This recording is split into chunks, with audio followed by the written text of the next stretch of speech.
Hello, everybody. We're welcome to everyone, and thank you for joining us today for this webinar on government action for developing high-integrity carbon markets. My name is Elisa Lanzi, and I lead the OECD Secretariat to the Carbon Market Platform, which co-hosts this event together with the Ministry of Environment of Japan. Before starting, please note that this webinar will be recorded and that the recording will be made available and shared on the Carbon Market Platform's website. We'll also be sharing it with the participants. Now, to provide a very quick background and introductory remarks, as we have a rather varied audience, carbon markets are specific, carbon credit markets are a specific kind of carbon markets which reward greenhouse gas emission reductions or removals. For example, companies can use carbon credits to make voluntary claims about their climate performance. Other countries can also use the so-called internationally transferred mitigation outcomes, ITMOs, under Article 6 of the Paris Agreement to achieve mitigation targets set out in their nationally determined contributions. This event considers the diversity of carbon credit markets and how they can more effectively support global climate mitigation efforts. We are very lucky to be joined today by leading experts who will reflect on carbon credit market developments from the perspectives of government, institutions, and the private sector. We will start with three opening speakers before moving to two separate panel discussions. The first one, which will be more focused on the role of governments, and the second on the role of the private sector. We will end with the Q&A session, but I would like to encourage the audience to ask questions throughout the event via the Zoom Q&A function, and then we'll collect and select some questions for the final Q&A session. Now, without further ado, I'd like to invite our first speaker, Takayuki Shigematsu from Japan's Ministry of Environment. And Taka will give us an overview of the G7 principles of high-integrity carbon markets and give some insights from the 8th strategic dialogue of the Carbon Market Platform. Taka, please. Thank you, Elisa, for the introduction. Hello, everyone. My name is Takayuki Shigematsu. Call me Taka from Ministry of the Environment in Japan and responsible for the Article 6 negotiation and implementation, as well as implementing the bilateral crediting mechanism called JCM, Joint Crediting Mechanism at the Ministry. Yeah, it was a great pleasure to host this webinar with OECD and invited distinguished speakers and panelists from the carbon market field. In relation to this webinar, I was engaging the last year's G7 Climate, Energy and Environmental Ministers communique under the Japan's presidency, as well as the Carbon Market Platform, which is a G7-led platform on carbon market and carbon pricing. And today, I would like to share the G7 outcomes and ongoing activities which Japan is engaging. So this is a good timing to keep momentum of the high-integrity carbon market from the outcome in 2023 to this year, including the OECD's Ministerial Council meeting, which will be held in this May, and further events related to the carbon market and carbon market-related negotiations. So we are so pleased to invite the G7 Italian Presidency, Vanessa, for closing remarks today. So next slide, please. From this slide, I would like to introduce the major points in G7 principle, the high integrity carbon market, adopted at the ministers' meeting and endorsed at the Hiroshima summit. The principle consists of overall messages and principles of three aspects of integrity, namely supply, demand, and market integrity. What is important in overall messages are listed here, 3 points. The first one is the goal of net zero by 2050 can be achieved by supporting the GHG emission mitigation action that generates high integrity carbon market credits. And the high integrity credit market also needs to be consistent with the pathway toward the net zero emission. And yeah, these principles were developed to enhance integrity of carbon credits to allow all the stakeholders to take advantage of the full potential of both voluntary and compliance carbon market. So next slide, please. So on this slide, I would like to briefly mention about the three aspects of the integrity: supply side, demand side, and market integrity. So on supply side, the principle focuses on the robust certification standard and the safeguards on environmental and social impacts. So robust standards include the items listed in the slides, which means the creating level consistent with the 1.5-degree goal and the global net zero by 2050, contribution to host country mitigation, and alignment with the Article 6 rulebooks and the co-share criteria and other guidances. And for demand side, integrated focus on the claim side of the credit. The use of credits align with the achievement of global net zero emission by 2050 in relation to unavoidable emission with the science-based climate change mitigation strategy and targets. So also carbon credits are claimed for use to achieve NDCs and other international mitigation purposes only through using authorized according to the CMP 2 rules. And the last one, on the market integrity, 2 points are emphasized from the tracking and transparency. To ensure the market integrity information, including market eligibility, purpose of the use, and the status of authorization should be publicly tracked and through the registry to ensure the market integrity. And in order to enhance the appropriate signaling between supply and the demand side participants, emission across the whole scope and the associated targets and strategy and annual progress are transparently disclosed and tracked. So the transparency is one of the key elements on the market integrity. So on the next slide, please. So then taking an opportunity of the strategic dialogue of the carbon market platform, the GSM-led platform on carbon market and carbon pricing. And last October in 2023, we have discussed the voluntary compliance, carbon market interplay, and the environmental integrity, and enhancing environmental integrity in voluntary carbon markets, and enhancing the Article 6 implementation and the NDC ambition. So I will briefly explain the key messages on enhancing integrity in voluntary carbon markets and interplay. So we really appreciate the great contribution from OECD Secretariat to have this dialogue. Next slide, please.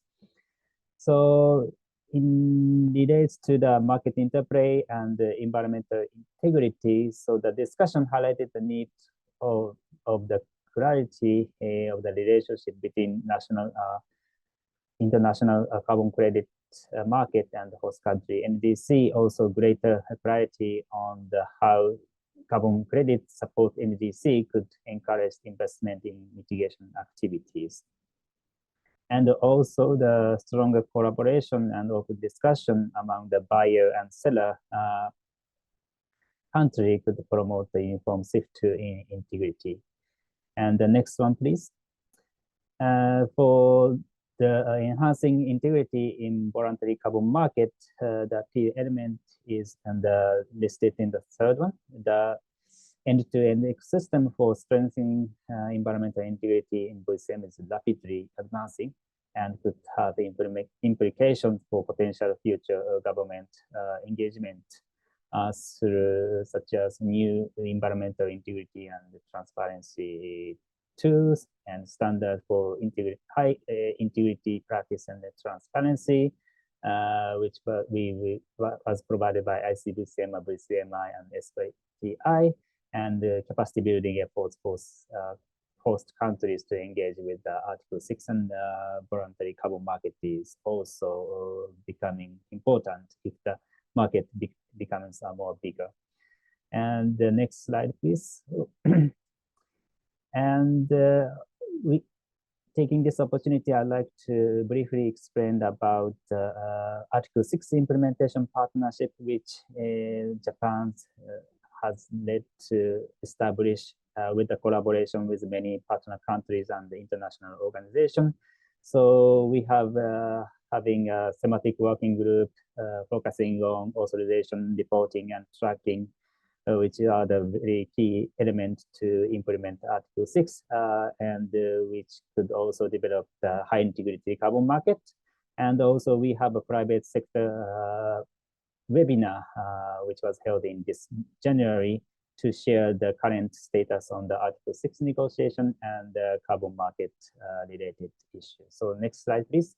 So this is the last slide, my presentation. So at COP28 in Dubai, we, Japan, and the Article 6 Partnership, the Implementation Partnership Center announced the Article 6 Implementation Support Package, which contains the strategy and authorization, reporting, tracking, and methodology development to be consistent with the Article 6 rules and guidelines. And we have started the consultation with some countries who are willing to receive the capacity building to implement the Article 6. And this also could contribute to the development of the high integrity carbon market to be aligned with the Article 6 rules and guidelines. So yeah, we'd like to expand more support with in collaboration with many relevant stakeholders. So yeah, this is the end of my presentation, and back to you, Elisa. And thank you so much for your attention. Thank you very much, Taka. I would now like to invite our second speaker, Klaas Vetterberg from the OECD Environment Directorate and the Carbon Market Platform Secretariat. Klaas will present on the interplay between voluntary and compliance carbon markets and environmental integrity. Klaas, please. Great, thanks, Elisa. And I thought what I can do with my presentation is to provide a bit of navigation to the topic, as we have a very informed panel of experts that can talk about some of the current challenges and opportunities, just to zoom out and talk about what carbon credit markets are and how governments can affect change. So I think when talking about carbon credit markets, it's useful to refer to supply, market, and demand. On the supply side, carbon credit markets can incentivize a wide range of mitigation activities, from renewable energy deployment to avoided deforestation, clean cooking. And these activities register with different types of crediting mechanisms that have varying degrees of government supervision. So governmental crediting mechanisms being the ones where governments have most control. On the demand side, there are different types of demand for carbon credits, and these can be broadly categorized as either compliance motivated or voluntary. On the compliance motivated side, you have carbon pricing instruments like emissions trading systems and carbon taxes, the aviation industry's greenhouse gas mitigation scheme, CORSIA, which is a large emerging source of demand, as well as the use by countries of internationally transferred mitigation outcomes to achieve their climate mitigation commitments. The voluntary source of demand is the biggest at the moment, and that source of demand could be purchasing credits from just about anywhere. The points of contact between supply and demand aren't entirely straightforward in carbon credit markets. Sources of supply could supply different sources of demand, and a given demand source could rely on many different types of supply. And that leads to partially overlapping markets. Some markets operate more independently than others, for example, compliance systems domestically, but there is often a partial overlap. From supply to demand, there are risks to the mitigation effectiveness of carbon credit markets. And last year, there were a lot of high-profile stories that pointed to the potential lack of mitigation impact of credit-generating activities and misleading claims by corporates who use them. However, this led also to a lot of evidence being presented to nuance that discussion, and then further evidence brought back to refute the responses, and the debate continues.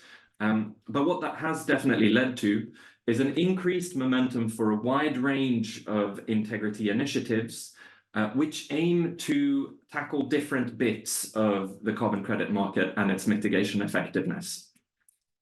Some initiatives focus on ensuring that the impact of a carbon credit does represent 1 greenhouse gas equivalent ton of greenhouse gas mitigation. On the demand side, there are initiatives trying to ensure that the use of carbon credits is in addition to direct mitigation efforts, and that the claims are accurate. And an increasing set of stakeholders are recognizing that a transparent and well-governed trading environment is an important enabling condition for supply-side and demand-side integrity enhancements. With so many initiatives, what can governments do in a crowded space? I think a good way of looking at this is to have three buckets of integrity frameworks. We have multilateral frameworks like Article 6 and CORSIA, market-led frameworks like ICBCM and VCMI that Anna Carolina will speak to later. And then governments can come in and affect change both in domestic carbon markets, but also other carbon markets. These frameworks interplay with each other because they often borrow provisions from one another, and sometimes they even cross-reference each other.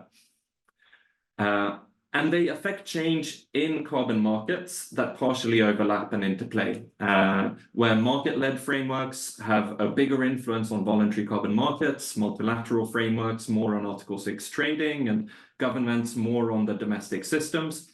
But because of these interplaying supply and demand patterns, you also get the supply, demand, and price dynamics within specific market segments, potentially influencing the behavior in other market segments. So environmental integrity frameworks in one place of carbon credit markets could spill over into another. So against this background of interplay, the G7 principles as an all-encompassing document for both voluntary and compliance carbon markets is a quite useful reference point. And the Carbon Market Platform supported discussions around these last year at the Strategic Dialogue. And this is also going to inform an analytical paper by the OECD to be released later this year. Just to give you a preview of what that entails, it highlights different points of intervention that governments can target when intervening in carbon credit markets. Like Japan, the joint crediting mechanism is a way of using the government's influence on carbon markets to develop new supply through crediting mechanisms. Ghana is a great example of a country that's enabling supply through a carbon market framework that guides carbon credit markets to specific activities and crediting mechanisms. Governments can also regulate markets, and this is seen, for example, by the US Commodity Futures Trading Commission. Or you can facilitate markets by supporting initiatives that enhance standardization, digitalization, and transparency. And Singapore is a great example of this, and we have Ben on the panel to speak to some of that. In order to bring credits through the system, you may need a source of demand for high integrity carbon markets as well, and generating compliance demand through, for example, taxes or emissions trading systems is one way of doing that. But governments can also influence voluntary bias behavior by, for example, claims regulations or corporate disclosure frameworks. So all of these levers are up for grabs, but governments have to prioritize their efforts, find useful ways to collaborate with each other and with other market stakeholders. And therefore, I'm really interested in hearing what Anna Carolina has to say next. So thank you for the attention, and check out the work of the Carbon Market Platform on our website. Thanks a lot, class. And now I'd like to welcome our last speaker for the session, Anna Carolina from the Voluntary Carbon Market Integrity Initiative with CMI, who will tell us about efforts by independent initiatives to develop an end-to-end integrity framework for voluntary carbon markets. Anna Carolina, please. Thank you very much, Elisa. I think the slides are coming up. Yeah, there they are. Nice meeting you, everyone, and good morning from Brazil. I'm Ana Carolina Zaradel, Technical Director of VCMI, the Voluntary Carbon Markets Integrity Initiative. I have been leading the technical work that has led to the publication last year of the Claims Code of Practice, its accompanying documents and additional guidance, including the monitoring, reporting, and assurance framework we have also put forward last year. So just a few stats for us to begin. Total volumes of credits have been retired, remaining steady for the past 3 years.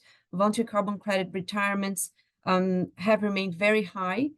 In January, more than doubling regarding the same month in comparison to last year. So we're talking about 21 million tons in January this year against 6.6 in 2023. For the first time ever, afforestation and restoration retirements rose above 2 million tons in a single month, also highlighting strong demand. Retirements have totaled 176 million tons last year, only down slightly from 2022. Supply has pulled back. Demand is concentrating around high integrity, high quality carbon credits that have benefits beyond the mitigation of greenhouse gas emissions, still highly price sensitive and skewed towards older credits and cheap credits. In addition, we also see that companies that are setting and making SBTi near-term emission reduction targets and committing to long-term near-term emission reduction targets have doubled from 2022 to 2023. And out of listed companies, we're speaking about roughly 9.5 thousand companies that already have set climate targets. As Klaus was mentioning in his past presentation, there are different organizations playing specifically in the voluntary carbon markets, specific bits of what integrity means and comes into place.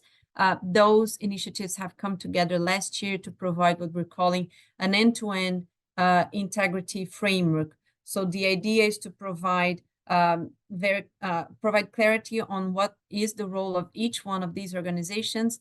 Beyond VCMI, we're also engaging with CDP, the Science Based Target Initiative, Greenhouse Gas Emission Protocol, the ICBCM, and as well as Women Business, so that we provide a clarity on what each of these organizations' role is and how they interact.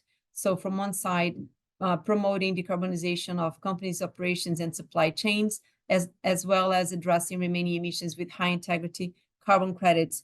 So they have come together to provide a framework for high integrity corporate climate action and working to deliver cohesive standard and guidance to the audience. Last year, including, we have done an initial exercise of coming together to get a common glossary so that we even speak the same language, and we believe that this will provide more clarity to the market. So VCMI has been put in place as a result of a COP decision in COP26 to enable high integrity voluntary carbon markets, which deliver for the 1.5 degrees goal, bringing benefits for the climate, society, and nature. And we do this by two different ways. The one is through the Claims Code of Practice, so our direct engagement in the demand side of voluntary carbon markets. We'll go into a little bit more detail in the next slides. And the VCM Access Strategy Program, which provides support for host countries so that they can understand the best use they can make of voluntary carbon markets as an additional tool to complement their finance strategy in order to implement and hopefully enhance ambition of their current NDCs. So the Claims Code of Practice has been published last year in June. It builds on 2 years of research. So on 2022, we have already launched the provisional Claims Code of Practice. It was put through public consultation and being road tested by companies. And it is the result of a process that has been implemented and discussed with several stakeholders in the market. So what we have launched is guidance, specific guidance for companies and non-state actors, so that they can clearly know how to make voluntary use of and credible use of carbon credits and how to communicate about it. So there's a step-by-step that companies and other non-state actors should follow. First, applying what we call foundational criteria, so setting aside and publicly disclosing greenhouse gas emission inventory, setting a near-term emission reduction targets, applying SBTi requirements and criteria or equivalent, demonstrating they're making progress, and showing that if they have public advocacy regarding climate change in place, that it is in alignment with the Paris Agreement. Then companies need to select a VCMI claim to make. Currently, we have put forward and published carbon integrity claims for the first time in the market, so it's ready for companies to be making already. The first one is for companies, all of them are for companies who are going above and beyond science emission cuts. So considering that we are moving towards net zero, but not completely zero, emissions continue to occur on a yearly basis, even though if companies have already met the target or are making progress towards it. And those emissions that still occur annually, we call remaining emissions.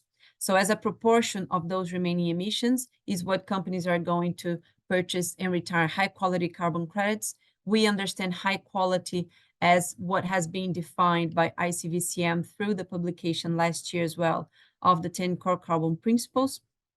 If a company is willing to purchase and retire between 10 and 50% of their remaining emissions, it would be eligible to make a carbon integrity silver claim. If it is between 50% and 100, it would be a carbon integrity gold claim, and above 100, equal or above 100%, would be eligible to make a carbon integrity platinum claim, again, making sure that it meets all the foundational criteria. The company also needs to make sure that it meets the required carbon credit use and quality threshold. So again, we are asking companies to purchase and retire CCP-approved credits. We understand that at the moment they are not widely available. In their interim phase, companies can look to CORSIA eligible credits, and or they can disclose if their internal due diligence process is aligned with the 10 CCPs approved and published by ICVCM. Then companies will have to report all that information, most of it to be put in the public domain, so that it is very much transparent to all, and follow the specific guidance provided through the monitoring, reporting, and assurance framework by VCMI. In addition to those carbon integrity claims, VCMI has also been discussing since last year and plans to finalize this year what we're currently calling a scope 3 flexibility claim. It has been launched in a beta version last year, as we recognize that there are still methodological gaps that need to be addressed in voluntary carbon markets, not only by VCMI. So we are inviting standard setter organizations to work with us and co-develop with us. In particular, we need to understand better the emissions gap calculation. So we're talking about companies who are making serious efforts, who are making progress towards scope 1 and 2 emission reduction targets. However, they are facing structural challenges to meet their scope 3 emission reduction targets.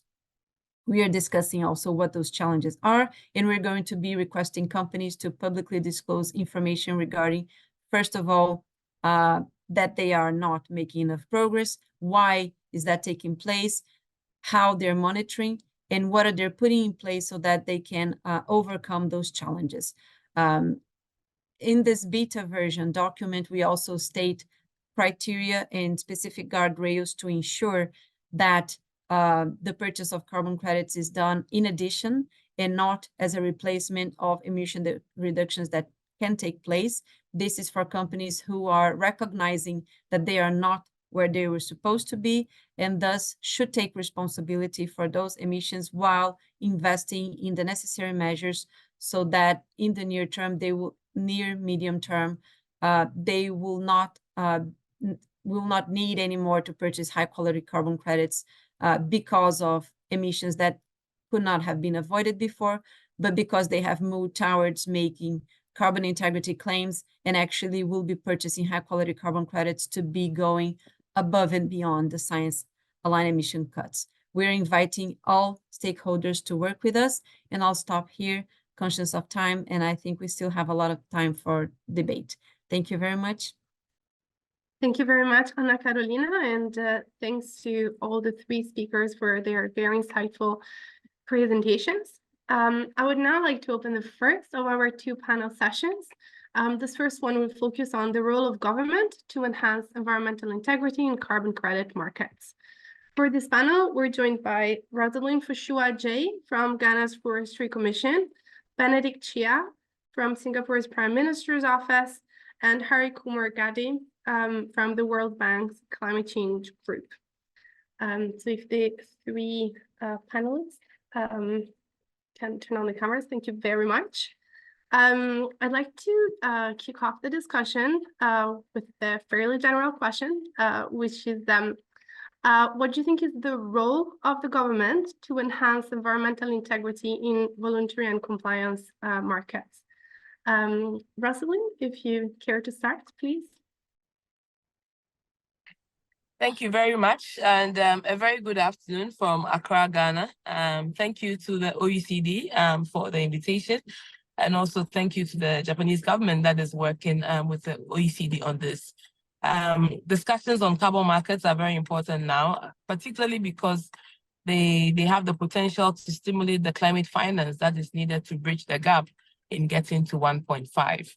Now, for a government like Ghana and for myself, for this question, I want to look at this in two different forms. So there are two types of governments in carbon market conversations.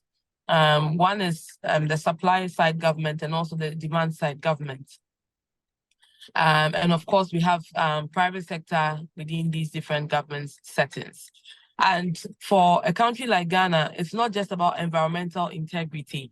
We believe so much also in the complementarity of social integrity, because in most cases, you would have the environmental integrity being set out in different policy measures, but social integrity might not necessarily be set out in a number of policy documents. And so we believe that there should be that combination. And this is what a government can do. One of the things that the government can do is to establish a clear policy that has both guidelines and regulations on environmental and social integrity. What is expected within the carbon markets? So for both the demand and supply side, what should governments be looking out for? What would constitute high integrity? I believe we can have international benchmarks, but for every particular country, you'd have to define also according to your national circumstances or interpret according to your national circumstances. Secondly, I believe that governments should be able to prioritize their investment opportunities and what they really want to achieve from carbon markets, whether voluntary or compliance. I heard class mentioning this prioritization, and it's very, very important, because if we are not even able to prioritize, particularly which sectors even to prioritize, we might be engaging in the market but not be able to maximize the benefits, because not every sector has the same potential within a market situation or within interventions to reduce greenhouse gases. I also believe that governments have the opportunity or have the role to stimulate private sector investments. In particular, the demand side governments. If you consider the agreement that Ghana and Switzerland have, we have the government of Switzerland stimulating private sector in there to invest in interventions in Ghana, which would amount to ITMOS within the Article 6 framework. So it's very, very important that government is also able to do this. And government should also be able to do a lot of capacity building. Particularly on the demand side, I keep saying this in different places where I have spoken, that we seem to talk about the supply side capacity building, but there's a lot that private sector also needs to learn within the voluntary carbon market, particularly on how, if you look at a forest country like Ghana, how forest landscape dynamics interplay. They are not so simple, but if you just want to purchase credits and you have a set of benchmarks without understanding how those benchmarks will interplay on the ground, you will not be helping the market to make advancements. I also believe that in government defining policy, they can look at how indigenous people and local communities should be respected. This is one of the things that governments can clearly do, because governments must speak for the people and for the public. And if government does not have those particular benchmarks on how IPLC groups should be respected, then that is going to be a problem. So that can constitute the social integrity. And finally, I believe that governments can also get into defining the governance, the multi-stakeholder governance, the participatory governance, inclusive governance structures that are needed, particularly for distribution of any benefits that are generated from sale of credits. If this is not done, we would get to a place where we demotivate different stakeholders from getting into generating emission reductions and removals. And so governance around equitable benefit sharing is very important, and government can be in a position to bring all stakeholders together to define the governance arrangements collectively and to ensure the implementation so that there is no elite capture, there is no marginalization of people, and we have the platform to advance improvements. Thank you. Thank you very much, Rosalind. Ben, would you like to go next and share some experience from Singapore, please? Yeah, thanks so much, and very happy to share with. Firstly, thanks so much to the OECD and the government of Japan for the invitation to speak at this platform and to share what we are doing with different partners around the world.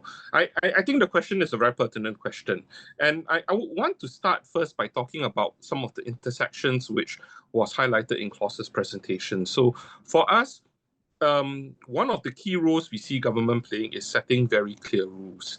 And in Singapore's case, we see the use of Article 6 compliant credits within our domestic compliance mechanism. So in Singapore, we have a carbon tax mechanism. Currently, right now, the carbon tax level is $25. It's expected to go up to 50 to 80 Singapore dollars by the end of this decade itself. And we are going to allow up to 5% of the carbon tax obligations to be met using Article 6 compliance carbon credits. And for us, we have said that these credits will need to be of a high level of environmental integrity. But what exactly does that mean? Because I think as you've seen in the slides, different organizations, different parties have different views of what high integrity means. So for us, we lay out the criteria, drawing upon some of the key pieces of work done by some of the key organizations that you've seen. ICAO COSIA was one of the earliest ones that have started and was a multilateral platform. So we make reference to that. But we are also keeping a very close eye on some of the work that's being done by the various outfits like ICDCM, VCMI, for example. We're having various conversations with them, really with the view that when we think about high environmental integrity, it should not be a static concept. It is something that's dynamic, something that always has to be updated. So we lay that out, we lay the rules out, and we translate what high-level principles mean in terms of very specific methodologies. So we also have a white list of how, of some of the key methodologies of the various standards and programs out there, which we feel will qualify under our rules. We are, of course, open to looking at programs outside some of this methodologies, because we recognize that if you are thinking about cooperating across countries, it's about pushing boundaries, it's about trying to do more. And there will naturally be new project types, new approaches to emissions reduction that we'll always need to look at. So that's key. The other role that government can play is to set a very clear price signal of where we expect to go. And for us, because it's use of Article 6 credits to meet our domestic obligations, we wanted to lay out very clearly what are our domestic obligations going out.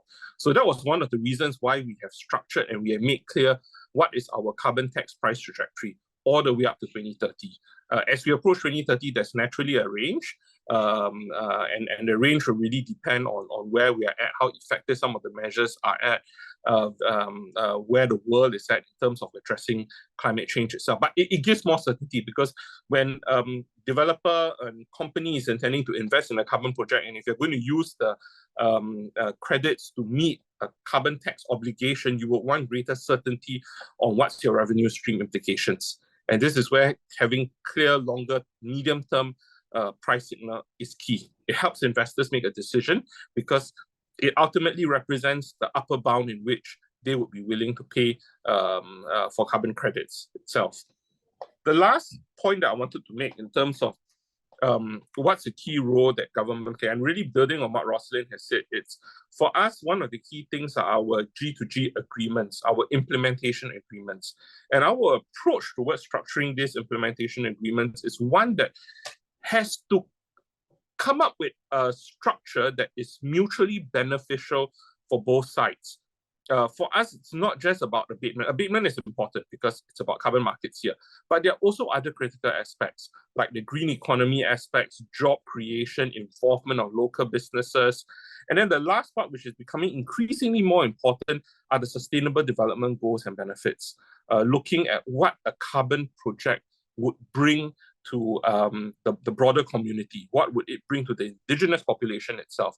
And as far as possible, we would want to try to maximize and optimize benefits across these three fronts, because we see a carbon markets collaboration as not just buying, it's not just a transactional view of it. It's not just about buying carbon credits, but it's about how we can holistically collaborate with another country on emissions reduction. And I think that is really the essence and the heart of what Article 6 is all about. Because if you look at Article 6, it is about cooperative approaches. Yes, carbon is important, but we are taking a more expansive view in terms of how we can more holistically engage some of the partner countries whom we work with very closely. Thank you very much. Thanks very much, Ben. I'd like now to ask Harry to maybe give us a bit more of an international perspective.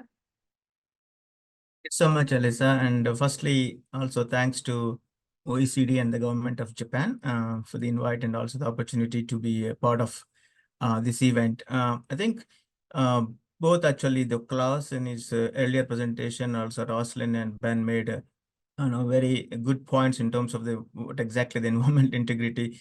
I agree that environmental integrity is of course it has a multiple dimensions, and it's not a static and the dynamic. I think when governments of course realize that one challenges with of course how do we actually ensure this the stringency, but of course also need to balance that stringency with the and then create the incentives for the private project developers. So that maintaining that balance is, I think, one aspect that we find to be very, very challenging in many countries. I mean, that actually often also lead to someone called it analysis paralysis. I think that is what exactly the government should try to avoid, and then try to address all the issues basically that are facing.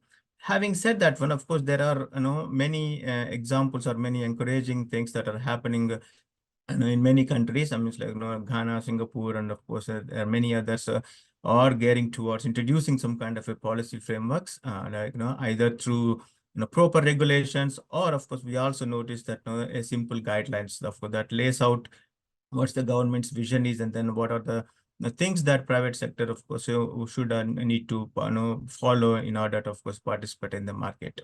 I think we also noticed that the first practical step, because governments are at the various stages and not every government knows what exactly that needs to be done, establishing some kind of a committees basically to guide the most probably the Ministry of Environment, but also bring other ministries into that the dialogue, so that of course there will be a proper interministerial coordination to look into all aspects that are related. I mean, like as Rosalind rightly mentioned, it's not just only environmental integrity. I mean, like we noticed that many governments are looking into what we call as end-to-end integrity. Of course, out of which environment integrity is very critical, and it has many interdependencies with other kind of integrities, like be it a market integrity or the social integrity. I think one of the things, of course, that we notice in the policy frameworks is that, yes, there is environmental integrity aspects, there is a market, there is social integrity aspects, but oftentimes there is a missing of the market integrity. Of course, whether that falls into the Ministry of Environment's mandate or is of course is a local regulator that needs to be looked into, is yet to be seen. But of course, there are some attempts now happening into to see to define the legal nature of these carbon credits within the jurisdiction, so that also provides some kind of a certainty to private sector players. And then finally, of course, there's also registries. Many countries also looking into the importance of having some kind of infrastructure at the domestic level, so that they can track the activities, both of course in the Article 6 space, but also the voluntary market space, so that so they will have a full clarity on what exactly things that are happening in the country. And as Ben mentioned, of course, though it's not a norm, but of course governments under their policy frameworks may also want to look into, like what are the methodologies that they wanted to accept, what are the standards that they wanted to recognize. And also, of course, now, of course, there's also some discussions happening in some countries, like if identified relevant, I mean, look into the, for example, work of the ICVCM on core carbon principles, and also, of course, VCMS claims scoring, etc. And then I think one thing, of course, what governments are really struggling is establishing the clear authorization process. I mean, there, of course, including what aspects of underlying transaction that the government wants to know, like how the authorization letter should look like, what are the restrictions that they wanted to set up, at what stage, of course, they wanted to issue this letter. It's mainly on the claims, and then to showcase to the market its ability to perform these corresponding adjustments and honoring its commitments. So I think so towards that, actually, the governments are trying to establish some kind of a registry infrastructure, and then of course also to see whether some of this information could be reflected into the forthcoming BTRs and etc. that yet to be seen. From the bank side, of course, we are working with more than 30 countries under the Partnership for Market Implementation, to support governments to go through all these aspects that both Roslyn and then Ben mentioned, and then help them to make informed decisions. Of course, like you noticed that during the last COP, World Bank has announced the engagement roadmap for the carbon markets, mainly engaged with the global partners, and then address the bottlenecks that the market is facing. Thanks. Thank you very much. I'd like to follow up with asking our three panelists to tell us, in your opinion, what are the key opportunities to enhance environmental integrity in carbon credit markets in the current year or even the coming year. If you can maybe try and summarize what the really main opportunities are in about a minute, that would be really great. Rosalind?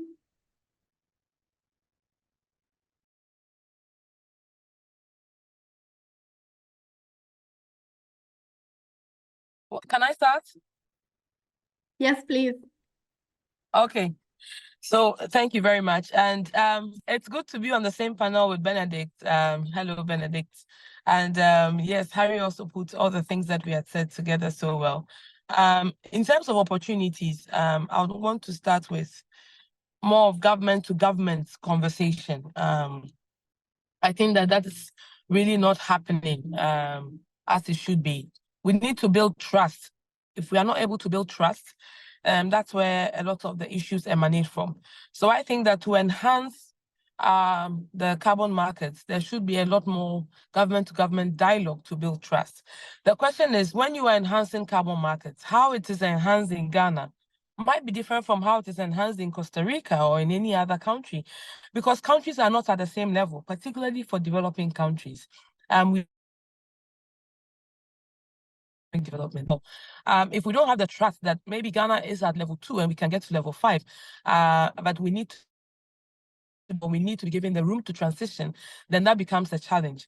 The second thing I want to touch on is that we need to get to a very good determination of a price point for carbon.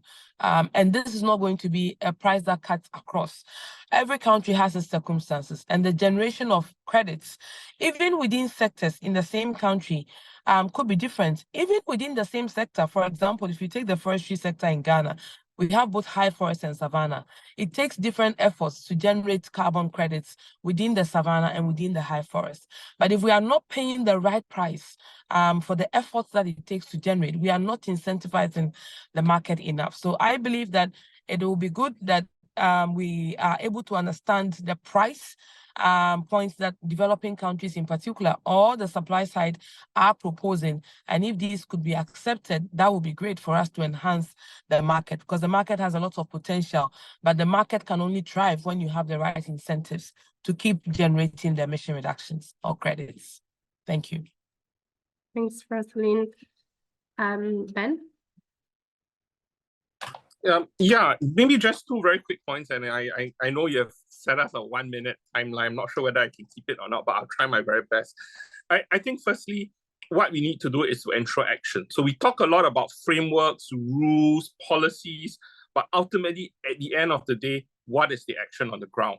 How is the person in the street, the villager, the community actually benefiting in real life? And I think for that, we need to show that there's translation. So for us, last year at COP, we signed our first implementation agreement with Papua New Guinea. I was told very recently, just last month, the parliament in Ghana has approved the implementation agreement that Singapore has been discussing with Ghana. And hopefully we will be able to sign this quite soon and then start translating it to action. So we are working very closely with our partners, and hopefully we can translate many of the things that we talk about to actual projects. And I'm really hoping at the same time, later this year or next year, we can not only talk about what we need to do, but what we actually have done and how this has actually benefited the host country that we are working very, very closely with. So that's my first point. My second point, and this is something that we actually brought up earlier, is that I think what you've seen in the presentation slides is that there has been greater blurring of the lines between voluntary and compliance markets. There has now been a lot more opportunity and latitude for new standards to come into play. I think there was one presentation given earlier where talk about government standards, independent standards, and some of the compliance-related standards itself. And we see this as a positive sign because it means that there are now more pathways towards generating credits. But we need to work very hard to ensure that these pathways are all credible. The other thing that we need to do is to ensure that there's greater transparency. Because where there are more pathways, more sources of generating credits, more users of credits itself, I think Klaus had a very good slide there that shows like a spaghetti bow diagram, you need greater transparency. And one of the things that we are working on transparency together with the World Bank and the International Emissions Trading Association is what we call CAT Trust. So CAT Trust is this metadata layer where we get all the key registries to plug in and to share the data, bringing the data together, compiling it, standardizing it such that they are all in a comparable format. And this will allow us to see very clearly where the units are being generated and where they are being used. And in this world that we are evolving to, where there are more pathways, I think this is absolutely critical. CAT Trust has a positive start. They have gotten so far onboarded programs that represent about 85% of the market, but we really want to build on that, and we really want more players to come on board, because for such a mechanism to work, you need that you need more people to be plugged onto it. You need more data, and I think as far as possible, we should get to as close as 100% as we potentially can. Thanks. Thanks very much. Harry? Yeah, very quickly, I think in my view, I mean, three things, as Ben also said, I think, okay, learn from others. For countries, I think this is very, very critical. I mean, it's like, you know, because not every country is at the same level as I mentioned earlier. So learn from other, take the opportunity, of course, like, you know, to see what others are doing and what is working, what is not working. I think that is the first step that countries can do. And then they build the capacity. Of course, that's a no-brainer, obviously, that, you know, given the and the complexity of the the issues that here we're dealing with, and then where the countries are in terms of like their ability to grasp these things and then implement things. So build the capacity, and then of course they take action. I mean, that is so critical, that how do we actually help the private sector to make these investments into carbon projects is very critical. I think of course, these will be supported by some kind of a policy frameworks, definitely. I mean, it's like, it need not be that, that policy frameworks to be full and then comprehensive. You can start with some very, practical steps, like, like defining your positive list or white lists, and then have a clarity and like, what are the credits that you wanted to adjust or we don't want to adjust. I mean, they have that clarity. I mean, of course, it has linkage to the NDCs, but I think that clarity helps actually a long way. I mean, like, for the market to give the certainty and what's the the vision of this government, and then what are the types of the projects that they wanted to authorize or not authorize. I think that's the one big step I think governments can take. And then of course especially under the PMI program, of course, we have almost like 10 countries that are implementing some kind of a domestic carbon pricing. And then of course Singapore is a great example, like how then of course Chile and others. Like how do we actually like they where they are allowing certain percentage of offsets to be used. So that provides another great opportunity to find what are the requirements and like project types, methodologies, vintages, and etc. So that's of course I think another opportunity for not every country, but of course like the many middle income countries have to do something this year. And then finally, because like the application and the relevance of these core carbon principles, and then their recognition within the jurisdictions is another area to watch closely this year. Thanks. All right, thank you very much. I'm going to set the bar even higher and ask you to give me the one thing, if you could only pick one thing to ask of the private sector to keep momentum for high integrity carbon markets, what would that be? Rosalind. Thank you. I think the private sector should appreciate progress.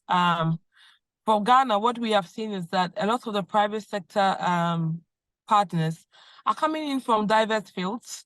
They might not necessarily be have the same expertise as the sectors that they are investing into. And so sometimes appreciating the progress of what it takes is very, very difficult from their side.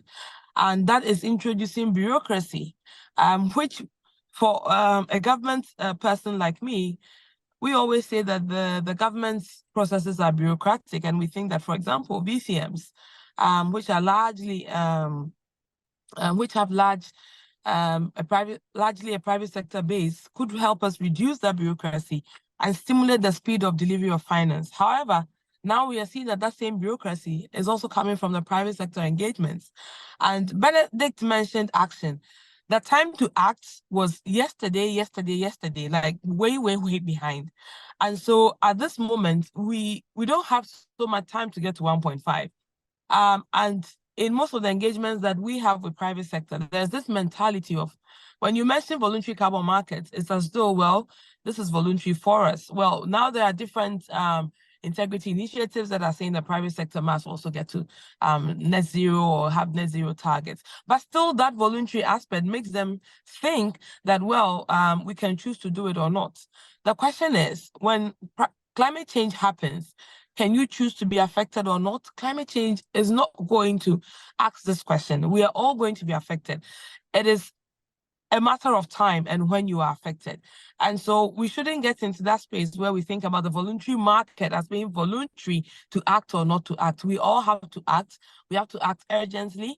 And the time to act really, as I said, was way back. And so the private sector should understand how the market should be designed to favor also the supply side, to make improvements and to make progress very quickly. Thank you.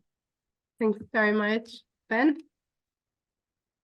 Well, I would say the one thing that we'll hope to see, actually not see, but maybe work more closely with the private sector, is really to what we call the 3P, public, private, people partnership. Because, and I really want to build on what we said, I said earlier, about it's about a holistic partnership.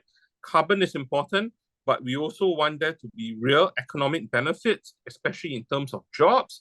We also want there to be broader social benefits to the community. And if you want to execute a project that brings about benefits across multiple fronts, it cannot be something that government do alone, cannot be something that private sector does alone. And I think one of the challenges that we see about carbon markets is that when you try to work in too narrow a space, you then get benefits that are also very narrow. So you need to embrace a much bigger pool of partners. And I think that's really our ask and our hope, that we can help bring about what we call this 3P partnership as we go about implementing and executing carbon markets initiatives and projects. Thanks. Thanks very much. Harry, to conclude. Yeah, I think Rosalie and Ben well said already. So I think clouds are getting cleared, take action, work with governments, especially to highlight why their participation matters, and then how their involvement, of course, helps country meeting their NDC, but also benefit communities. And then, of course, if you're developing strategies like, integrating the role of the, offsets into that thing, I think now you have, much better clarity on how to do those kind of a thing. And then finally, I think, there's a lot of innovation happening in this space. So identify that and then support innovation like sectoral jurisdictional approaches, where application of the digital MRV technologies, etc., etc. So that's, I think it's the right time to get involved. Thanks. Thank you very much. And with that, I'd like to really thank our first set of panelists for a really interesting discussion. Thanks a lot, really. And I'd like to now welcome our second set of panelists. And the second panel will focus on the role of the private sector and NGOs to enhance environmental integrity in carbon credit markets.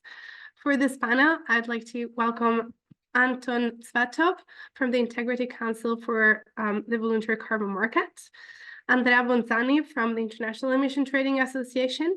I'd like to welcome back Anna Carolina Shklar from VCMI. And finally, welcome Pedro Martins Barata from the Environmental Defense Fund. So similarly to the previous panel, I'd like to start with asking you what you think the role of the private sector and NGOs to enhance environmental integrity in carbon markets is. If we can maybe start with Anton, please.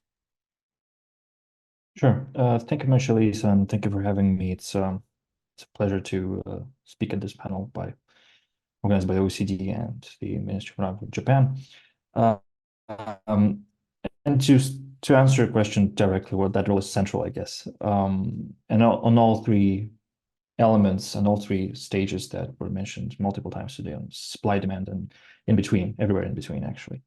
And I think we are seeing the market come together to bring about a new level of integrity. There is understanding that that has to be in place for the market to grow and to deliver on the promise of both cutting emissions and bringing finance to the global south and broadly. And of course, ICVCM is trying to do its part by bringing about the first global benchmark for high integrity credits. And what we've done is through a broad and deep process of public consultation, we have come to and tried to work out a common understanding of what high integrity means for carbon markets. So on the supply side, what does it actually mean for a credit to be of high quality and of high integrity? And in this sense, we are similar to what a financial regulator would do, except we're an independent governance body. We are setting the rules that relate to a specific type of product, in this case, carbon credits. And we assess both the programs themselves that issue these credits and the categories of credits. So our framework is the 10 core carbon principles.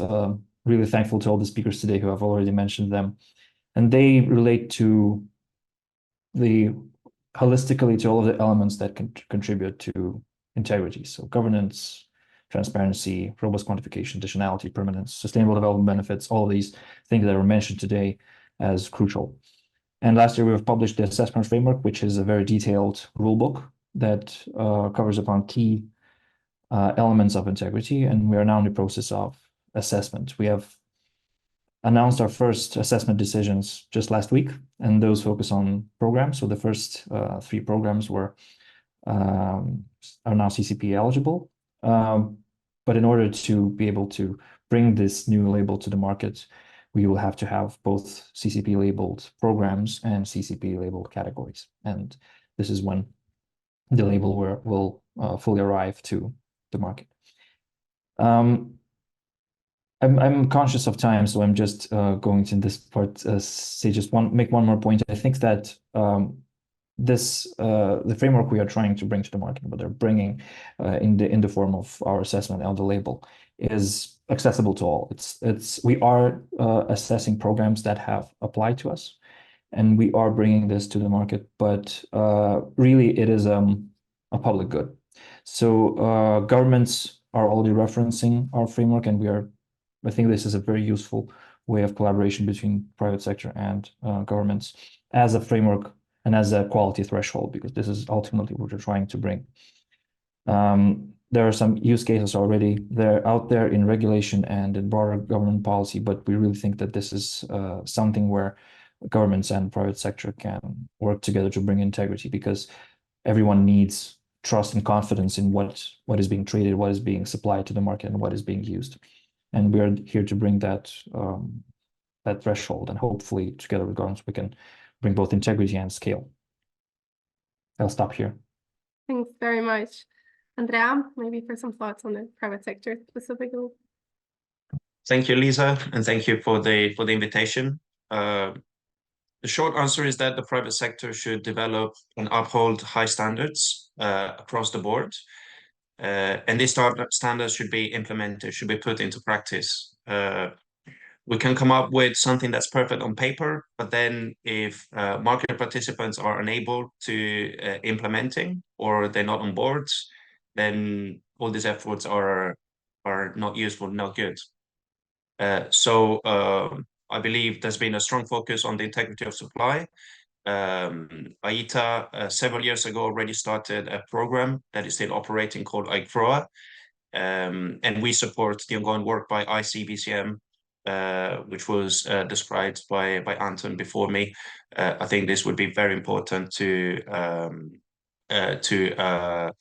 increase the integrity across the markets and the confidence of market participants. On the demand side, of course, we heard and we will hear from VCMI, so I don't want to repeat what will be said by VCMI. But I'll just say that IETA will launch a set of guidelines for high integrity use of carbon credits next week. We will have a launch event and publish a document. Without revealing too much, it's going to be a 6-step approach, which will provide a use case for companies that want to engage in carbon credits, as they should. And it would also be accompanied by a call for action for the whole business community, because what we see is that whilst there's a lot of talks about what needs to be done to improve carbon markets, we commissioned some analysis based on a survey of companies that represent a third of global emissions. And we found that over 80% of companies have not set the climate targets. Over half of the companies that set a target are not on track to meet their 2030 targets. And we try to quantify what the shortfall would be in 2030 and 2050, and how carbon markets can help bridge that gap, respecting the mitigation hierarchy, but also taking advantage of the cost-effective opportunities that the carbon markets provide. One last point I want to make on the role of the private sector is that its role and its leadership is very different depending on national and local circumstances. In the EU, we are moving into a world where almost all emissions will be under a regulated carbon market, with expansion of the EU ETS, the new emission trading system called ETS2. So the world in the EU will look very different from North America and Asia, for example, where corporate net zero targets are still crucial to reduce emissions and achieve net zero as soon as possible. And again, in developed and least developed countries, picture is different again. There, the private sector is expected to become a provider of credits internationally, and the focus on domestic market would be lower. So I think when we work on this, we should remember of national circumstances and work on solutions that work for the specific case. And I'll stop here. Thanks. Thanks very much. We look forward to seeing the guidelines. Anna Carolina, please. Thank you very much, and thank you again to OECD and the Ministry of Environment of Japan for the kind invitation. It's a pleasure to be here on the panel. On the first part of the question, which I think we have been more focusing on regarding the role of the private sector, companies have a vital role to play in scaling up private finance for climate action, and voluntary carbon markets are a crucial tool to accelerate investment and enable sustainable growth in developing economies in particular.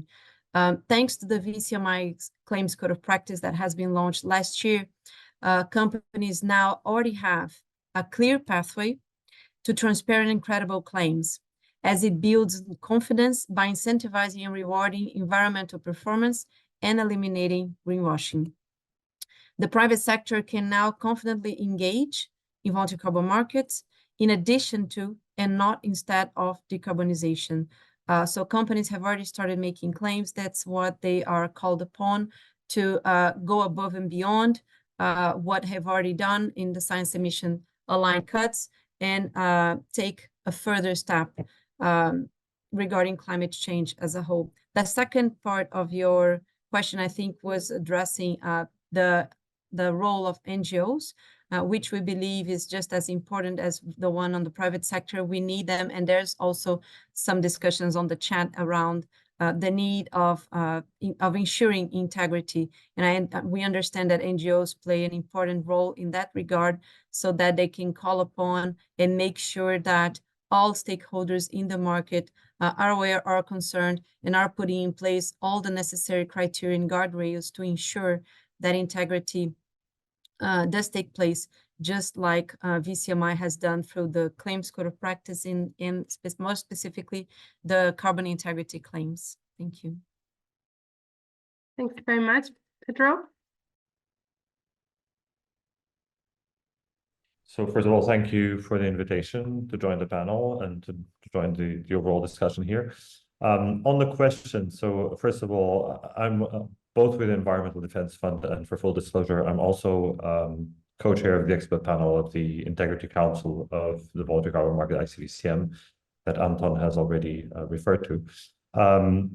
So coming back to the question and focusing specifically on the role of NGOs, obviously that question can be answered differently by different NGOs, but certainly we in Environmental Defense Fund believe that our role is to assist the voluntary carbon market in providing high integrity.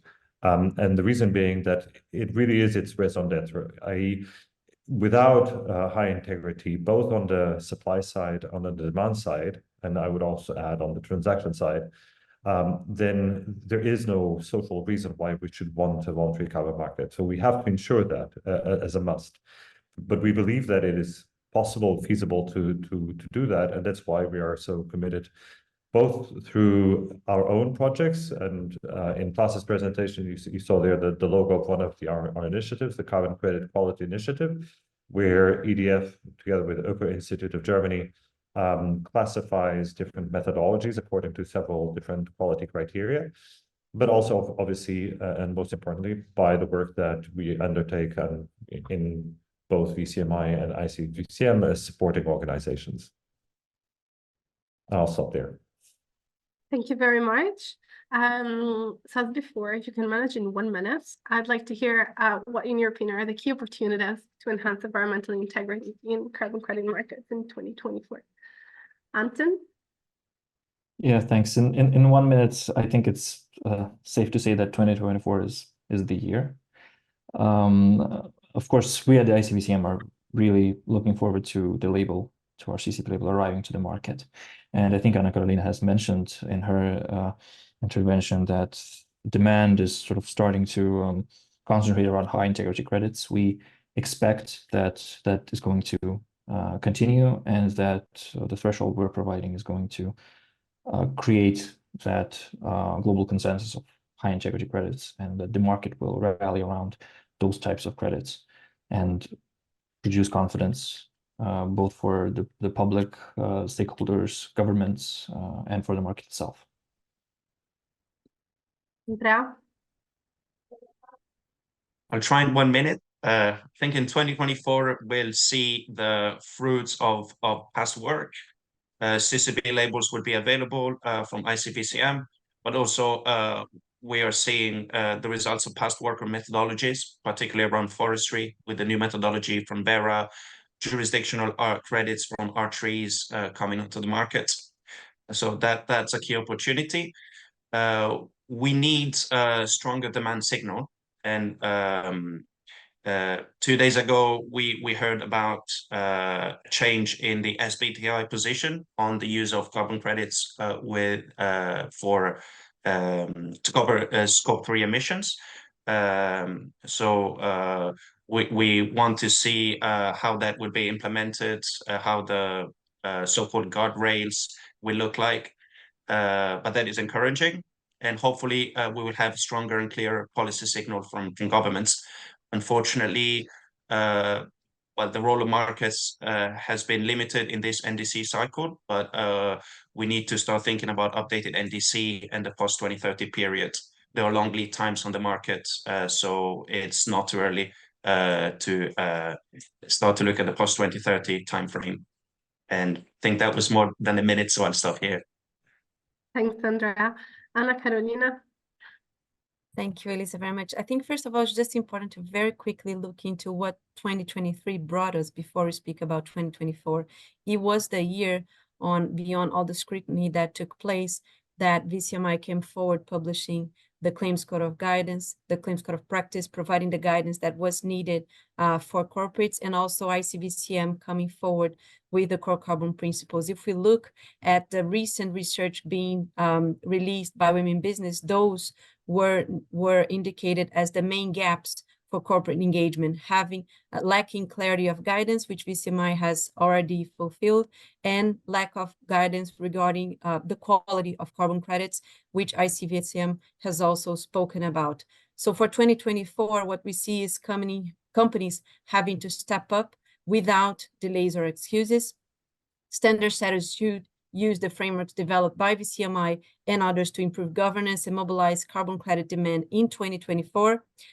Country engagement needs to grow, and the delays that we've seen in Article 6 probably increases the importance of high-integrity VCMs to provide finance and capacity for on-the-ground implementation of the projects. Many thanks, Pedro. Yeah, I mean, and everybody has already spoken, so it won't be news. I think there's certainly lots of expectations. We feel it in the ICVCM around the publication of the first CCP labels. Obviously, VCMI and the work on the Scope 3 flexibility claim, that's also going to be key and important. And most importantly, I think that the recent announcement from SBTI is kind of the linchpin of all of this, to be honest. Having said that, I think there is additional work that needs to go on in 2024. And I'm thinking specifically around how do we engage with indigenous peoples and local communities in making sure that over time we're also improving not only on environmental integrity and on the claims integrity, but also on the social integrity of the voluntary carbon market. That's something that the ICVCM has stood up a IP and LC forum, and I'm also quite interested in seeing how that will evolve and what kind of guidance we can provide and what kind of assistance we can provide to IPs and LCs around the world for a better carbon market. Thanks a lot. Again, given that we're short in time, if you can give me one thing that you'd like to see from governments in 2024 to keep the momentum for high integrity carbon markets, what would that be? And maybe so you don't have to go last again. Pedro, you want to start? Sure. If there's one thing that I would like to see from governments is more clarity, and I would almost say, if possible, more coordination on the extent of regulation that governments will bring to bear in carbon markets. So we're seeing already regulation coming in the form of CFTC guidance, for example. There's discussions in the California state, etc. It would be excellent to see that happen in a coordinated and understandable way for market players who are, a lot of them, international, to really understand what regulation is trying to achieve. Great, thank you. Ana Carolina? Okay, thank you. So one thing would probably be for governments to support the adoption of rules. So we see best practice rules emerging from the experience of voluntary carbon markets that can probably provide prototype for regulation and develop stakeholder support, which we think can be a shortcut for governments, learning from the experience voluntary carbon markets have to offer and the best practice that has been set. Thank you. Thanks, Andrea. Yeah, I think I said it before. I like government to provide clear policy signal. If governments they give the impression that they're disregarding carbon markets as a policy tool, trust and public support will be undermined, and eventually the industry will have less resources to address the problems and raise the bar on integrity. So I'd like to see more clarity, and mindful that the picture will be different in each country. And I think there's a lot of learning by doing to be done. Sometimes we tend to make the perfect the enemy of the good, and we give up the opportunities that carbon market provides to achieve NDCs and reduce emissions. And Anton, to conclude. Yes, thanks. Well, I think there's so much governments will have to think about, and there are so many. I think we started with this today with Klaus showing all the, as he called them, intervention points, but inflection points within the policy space and within the life cycle of a carbon credit, where governments can act all the way from the generation issuance through transaction and trade to purchase and use. And this can be all types of policy or regulation, from approval of activities to financial regulation to consumer protection to corporate disclosure. All of those are inflection points. And I think if we put one thing, I think that governments really have to think about how they can support supply side integrity, and through this trust in the market, and make use of this opportunity that private finance flows create for both reducing emissions and bringing broader benefits. Thanks a lot. And with that, I'd really like to thank the second round of panelists for a super interesting discussion.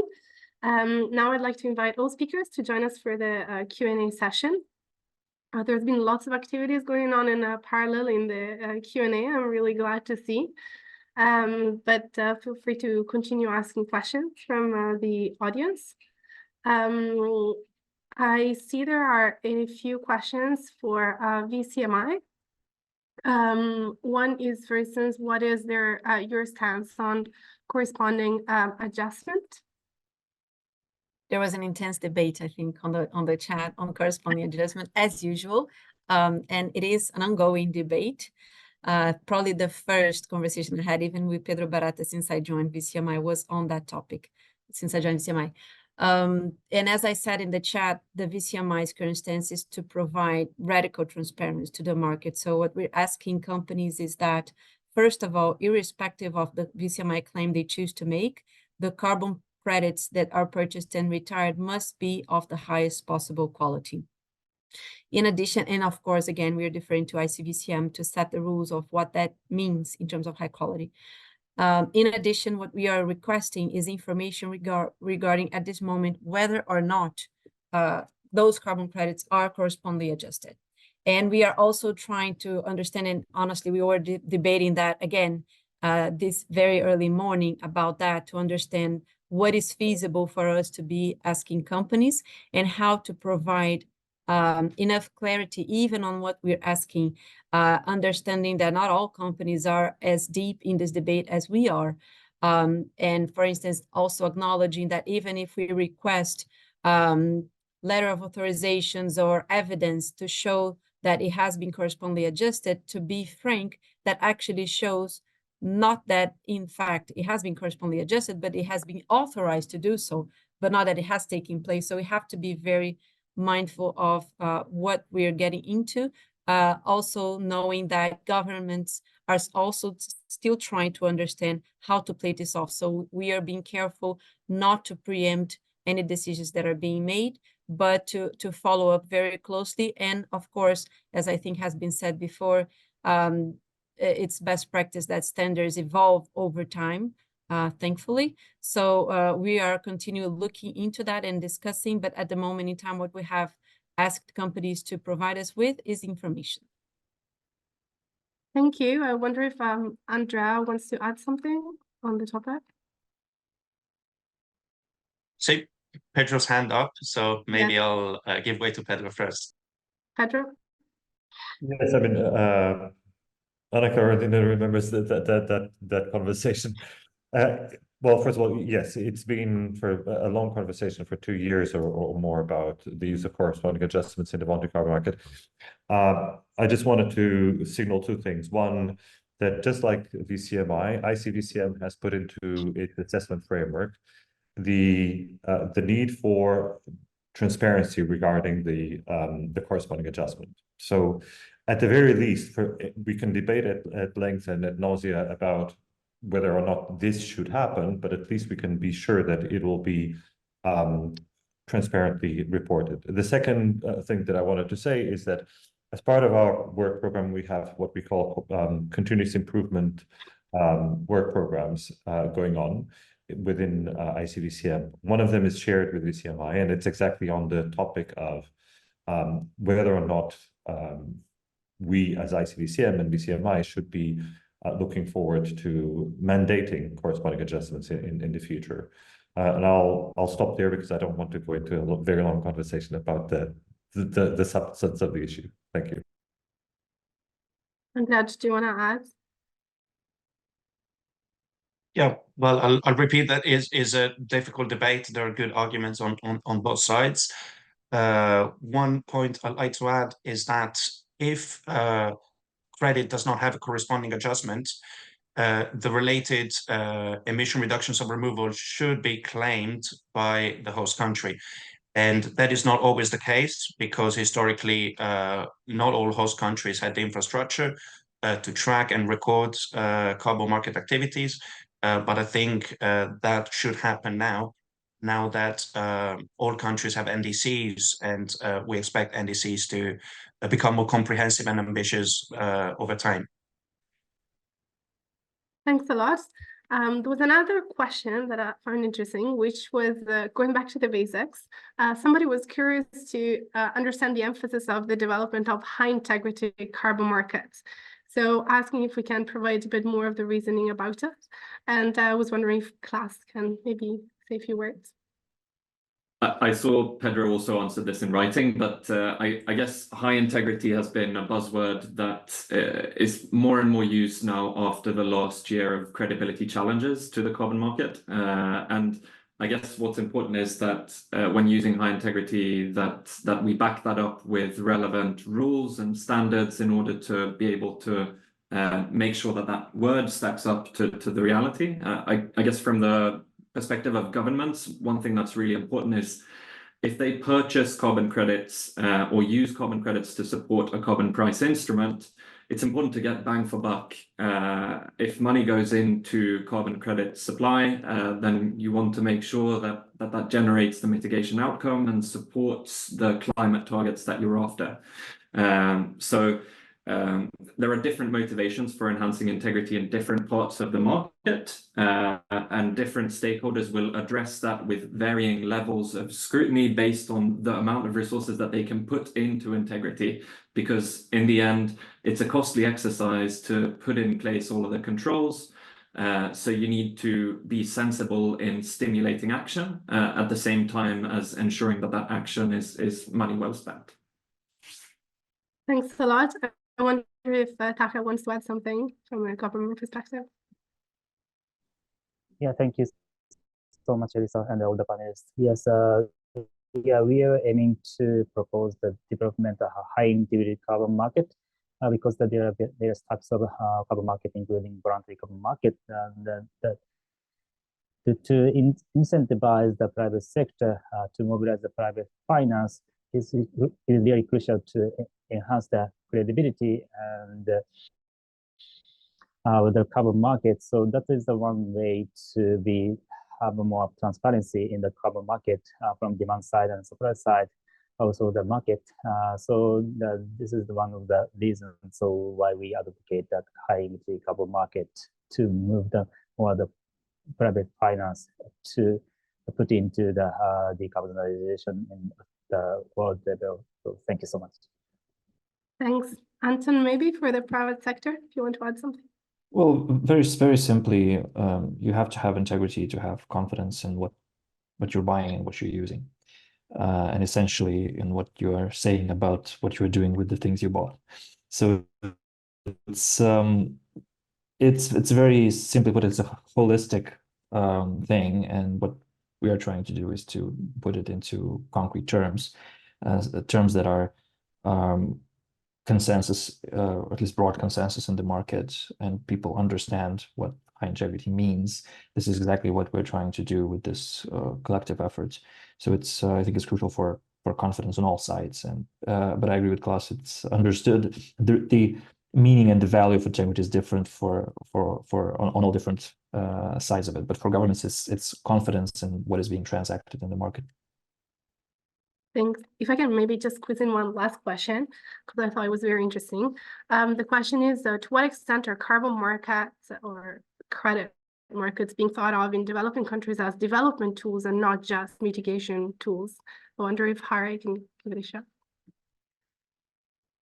Thanks, Elisa. Yeah, I think it's an excellent question. I think as Roslyn mentioned, so for many countries, it is both. I mean, it's like they're looking into this as a tool, one, of course, to access the finance that is needed, but at the same time also to ensure that it helps the development, and especially in countries where fiscal issues are major. So they are looking this as one of the, of course, it is not a silver bullet, of course, to resolve the issues as big as like fiscal issues, but I think they are looking as a means to channel the needed financing for climate action quickly. And then carbon markets are one of the best tools that are available at this stage. So yes, for them it is both mitigation but as well as the development. Yeah. Thanks, Harry, and thanks a lot to the speakers who've been very active both on the screen and in the chat. Thanks a lot. Now I'd like to, to symbolize the handover of the carbon markets issues in the G7 context, I'd like to invite Vanessa Leonardi from Italy's Environmental Technologies Institute for Environmental Protection and Research to provide a few closing remarks. Thank you. Thank you. And good morning, colleagues, or good afternoon, good evening, depending on where you are. First of all, let me thank the Japanese government and the OECD for the great work that have been doing on the high integrity carbon market. And I would like also to thank all panelists for the very interesting dialogue and for sharing actions and initiatives implemented both by governments, but also by private sector, and demonstrating that environmental integrity is the top priority for market stakeholders. We all know that carbon market and carbon pricing have a role to play in the path to the net zero and for raising the ambition. However, at last COP in Dubai, we failed in agreeing on further guidance on the full operationalization of the Article 6. And we should continue also to work together to ensure also the adoption of the full guidance by the COP29, because it's very important also for the high integrity of the market. And that's why high integrity remains a carbon market priority also for this year, for 2024, and also is a priority for Italy as the G7 presidency intend to continue working on it, following up on what Japan has initiated. And under the Italy's presidency of the G7, the discussion has been focused on three priority areas that are accelerating the net zero agenda, the promotion of global energy security, and the collaboration between countries. And the topic of carbon markets cuts across these three main issues.